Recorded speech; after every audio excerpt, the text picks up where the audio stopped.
Hello అండి, నమస్తే. నేను మీ జ్యోతిని.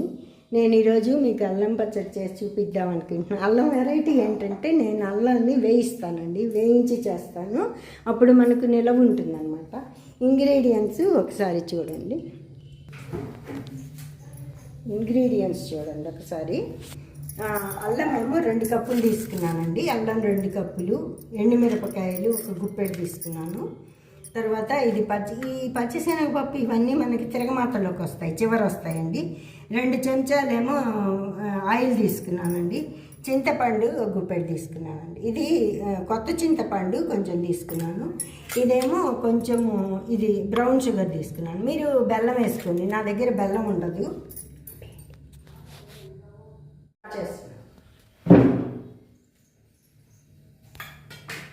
ఆయిల్ వేసానండి. ఆయిల్ హీట్ ఎక్కిన తర్వాత ముందు ఫస్ట్ మనం అల్లం ముక్కలు వేయించుకుందాము.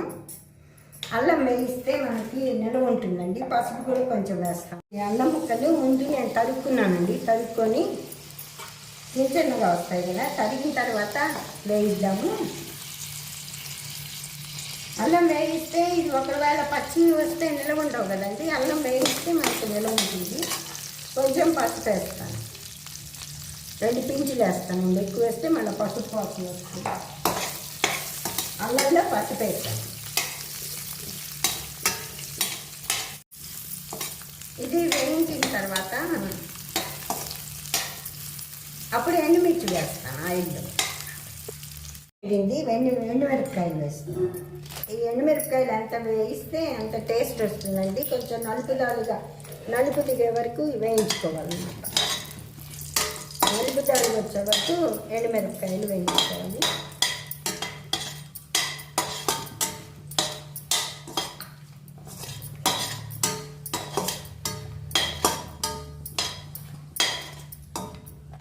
సరిపడినంత నేను కళ్ళ ఉప్పు వేసుకుంటే టేస్ట్ బాగుంటుంది. కళ్ళు ఉప్పు వేసుకుందాము.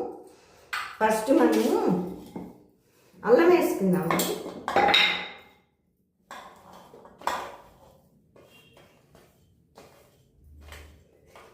ముందు అల్లం వేసుకున్నాము. ఏమైనా రోటి పచ్చళ్ళకు ఉండే విలువ టేస్ట్ అనేది మన పూర్వీకులు పాపం పెద్దవాళ్ళు ఎంత కష్టపడి చేశారా అని ఇప్పుడు అనిపిస్తుందండి.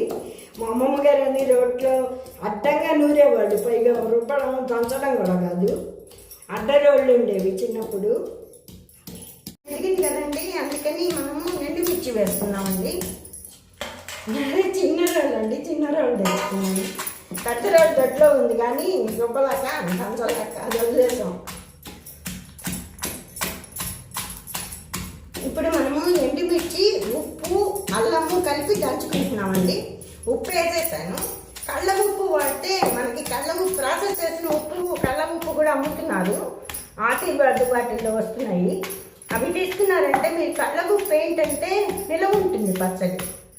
కళ్ళుప్పు వేసుకుంటే రోడ్ల మీద అమ్మేదానికన్నా పాస్టరైజ్ చేసిన ఆశీర్వాద్ వాళ్ళు వస్తున్నాయి, అవి వాడుకో.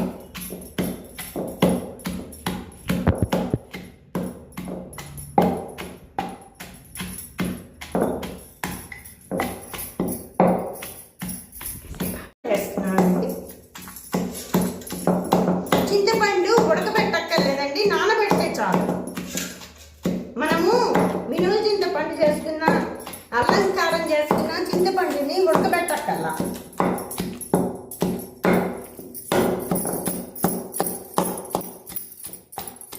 ఇప్పుడు బాగా అన్ని 4 వైపులా కలయబెట్టుకుంటే దంచుకుంటే టేస్ట్ బాగా వస్తుంది. కలయబెట్టుకుంటూ 4 వైపులా దంచుకోవాలండి. అప్పుడు ఉప్పు అనేది సరిగ్గా కలుస్తుంది అనమాట. మనకు ఎండుమిరపకాయలు, ఉప్పు కలుస్తాయి.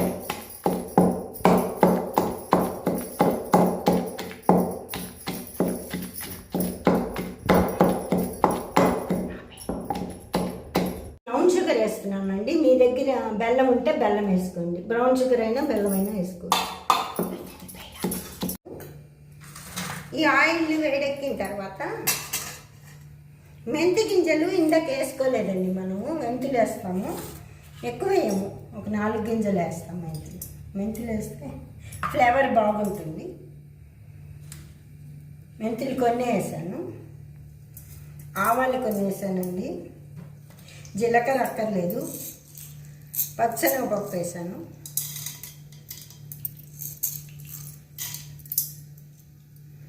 పచ్చనగపప్పు వేసాను, ఎండుమిర్చిని తుంచి వేస్తామండి.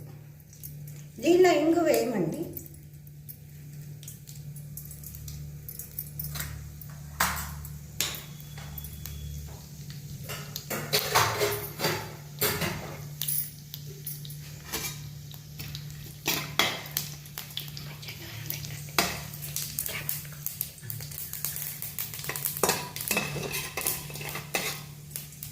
మనము మెంతులు వేసాం కాబట్టి మెంతులు కంప్లీట్గా ఎర్రబడినప్పుడే మనం పచ్చడికి తీయాలండి పోపు.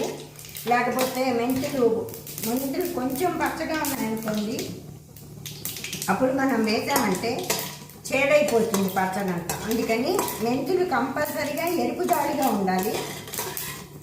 మనకి తిరగమాత అంతా వేగాలండి, బాగా తిరగమాత వేగాలి.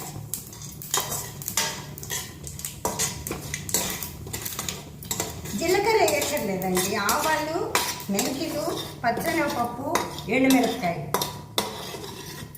దీనిలో అల్లం పచ్చడిలోకి ఎక్కువ ఆయిల్ కూడా పట్టదండి. మనము సేఫ్గా తినడానికి భయపడకుండా తినొచ్చు అన్నమాట. ఈ రోజుల్లో మనము ఆయిల్ అంటే భయపడతాం కదా.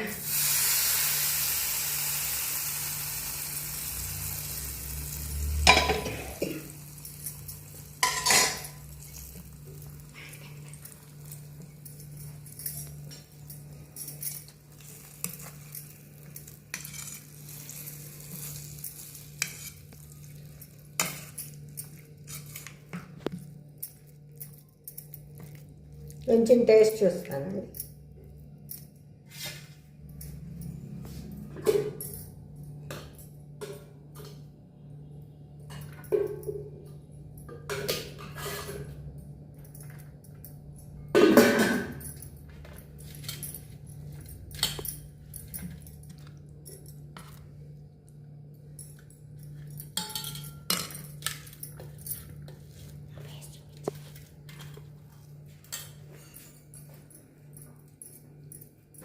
టేస్ట్ చూసి చెప్తాను.